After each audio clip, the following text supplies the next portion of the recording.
Welcome to Empowered by AI. I'm Michelle Nutzi Silva. This podcast is for women building what's next and using AI with intention. In Season 6, you'll hear from founders, educators, creatives, and builders who are actually using AI to think better, work smarter, and move with intention. We're learning from conversations about readiness, literacy, and taking action, because every episode gives you ideas you can use immediately. Let's get into it. All right. I am so thrilled because we have Dr. Julia Stamm with us today. She is the founder of She Shapes AI, TEDx keynote speaker. This woman is such a rock star. I am so excited for you to introduce yourself to everyone. Tell us a little bit about you. Oh my goodness, I'm not sure I was ever called a rock star, so thank you very much for that, Michelle. You Beautiful are. introduction. Thank you. Yes, who am I? I'm a sociologist by training. I always like to say this. I think we need more sociologists in the tech world, and here I am. I'm the founder of She Shapes AI, as you've just said.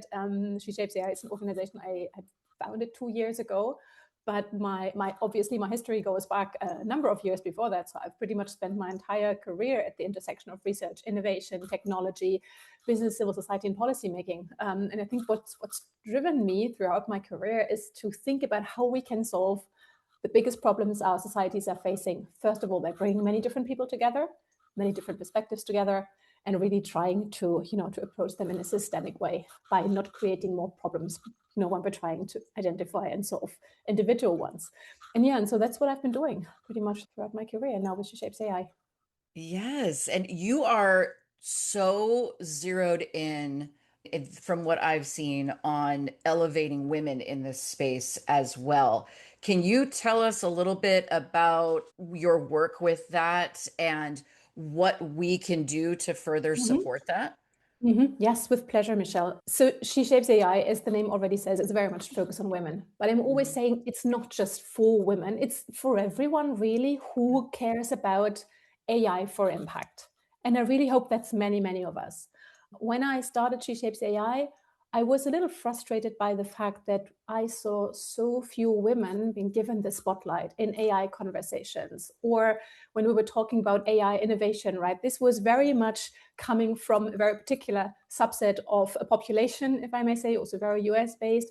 And I know I have been working with entrepreneurs for many, many years, and I've seen amazing work done not only by women, but very often by women.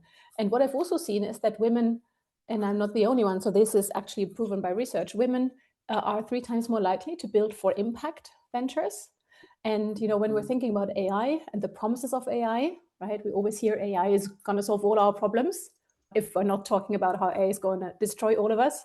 But I would really like to zoom in on the potential of AI. And I think it has a lot of potential, but only if we're doing it right. And so what we do with Reshapes AI is to really showcase the work of women that contribute to doing it right by looking at how we can develop and deploy AI responsibly, transparently, with accountability, ethical principles, guidance, and really addressing real problems by real people. And so we've basically created this global community. We're running an awards initiative every year that highlights the work of female entrepreneurs and founders. Right. I love, love, love that. Now, talk to us a little bit about the conference that you host as well as this awards ceremony. I would love to hear more about that. Mm-hmm. Yes. So, as I said, we're running these global awards every year. And what we're trying to do is to make sure that we show that AI can be very helpful across a range of sectors.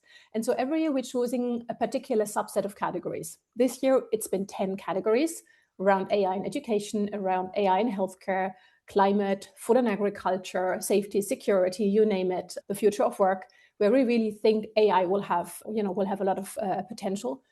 And then we are opening this call globally to female founders and entrepreneurs, and they apply. Then we had a global call for expert reviewers, again, very open. So everyone could basically apply and say, if we have an expertise in one of these areas, we would love to to help evaluate these incoming nominations. So that was also very, very well received. We then identified the finalists per category, which we announced, I think, starting in February. We announced the last ones yesterday. And then our global council identifies the winners per category. And so what we will be doing at the conference in April that you were referring to is basically to celebrate the winners. We'll announce the winners per category and we'll celebrate them. So that is the moment when the world will know who is going to receive the awards across the different categories. But it's going to be more than this. We are also inviting all our finalists to really celebrate. We call this the power of AI done well, to really showcase their work, but also to create this feeling of, community, sisterhood. We'll also have a lot of men attending, I hope, but really, showing you're working on this, I'm working on this. Let's create something together. We're all in this. We all want to build an AI future that works for everyone. And so this is what I want to be, really a celebration of technology that can help us, address many of the problems we're facing. And so that is ultimately what we want to do in April.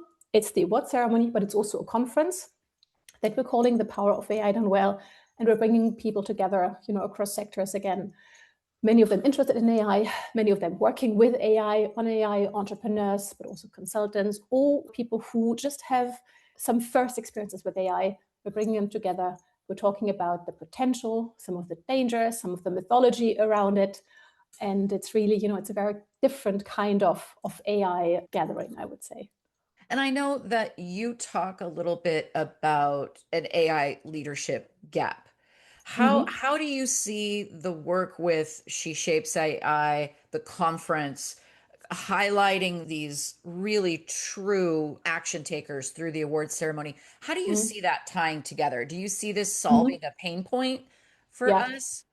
Yes, so definitely. I mean, I always like to say at T-Shapes AI, we have several target audiences, right? And one for the awards, that's obviously our founders and entrepreneurs. But what I've also realized throughout the last 2 years is that women come to us because we've created a safe space where we, first of all, we can talk amongst one another, but we can also talk, we also see, the positive examples of what AI can do and how AI can be developed and deployed in a way that is, as I said, transparent, accountable, responsible. And I don't know, but what you have seen this in your conversations, Michelle, but many of the women that I talk to tell me they're very excited about AI, but they also have concerns. And they don't always think that these concerns are being taken seriously. And in their organizations or in in this general frenzy of getting AI done as quickly as possible, adopting as quickly as possible. And so women turn to us because they think we have a different approach. We're not like doomers.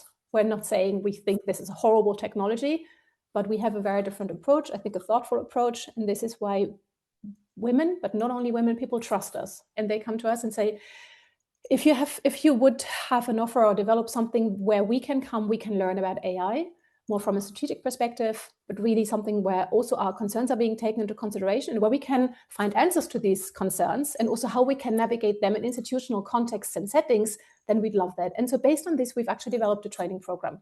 And this is how we're bringing the different worlds together. These trainings are then delivered by women from our community who know exactly what they're doing, right? But it's been delivered to people in leadership roles who really need this kind of support, or who are looking for different kinds of answers when it comes to their understanding to AI and AI deployment and adoption. I think there's two things there I want to tease out a little bit. One is I think it is vital that we do not look at AI with rose-colored glasses. That's part of our, I think, asset as you bring up. It's this ability to look at something thoughtfully, if you will, as you pointed out, the idea that, okay, this has so much potential, but it only has that potential ethically if we really address all of the bias, all of the underrepresentation, all of the concerns. If we can address those, chip away at them, then we can better realize. Yeah. And then the other piece that you were talking about is really that trust piece. Yes. If I'm seeing someone talk to me about AI in that open, honest way, and I can see myself in them, then I have a better ability to say, okay, maybe I can take action with this. Yes.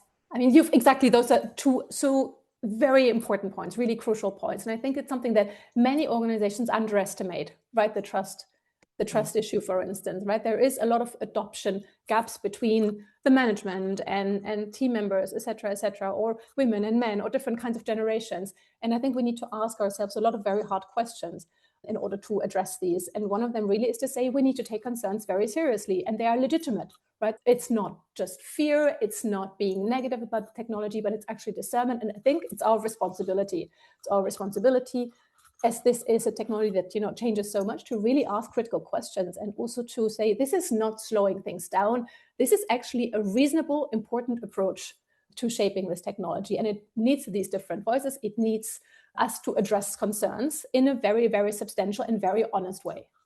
Yeah, for sure. For sure. And that's something that I think people feel incredibly tuned in with you about. That is your entire ethos as we move forward. So I would love to connect people with you. What is the best way for them to get involved with and engage with She Shapes AI? Yes. So you can always reach out to me on LinkedIn, obviously. We also have a She Shapes AI page on LinkedIn, so follow us there. We're always posting our news there. Go to our website as well. We have a newsletter, which we're sending out very regularly. We'll also start organizing community events. We have a lot of online webinars. Not everyone is Europe-based. I mean, our headquarters are in London, so we do a lot of in-person in Europe, obviously. But we'll do more and more also outside of Europe. But in particular, the online events are something where we're trying to bring, the community together, and we'll do this even in a more targeted way moving forward. We're always very happy for everyone who wants to join us, support the mission, get involved. We'll find ways for this. So really, just reach out and let's start a conversation.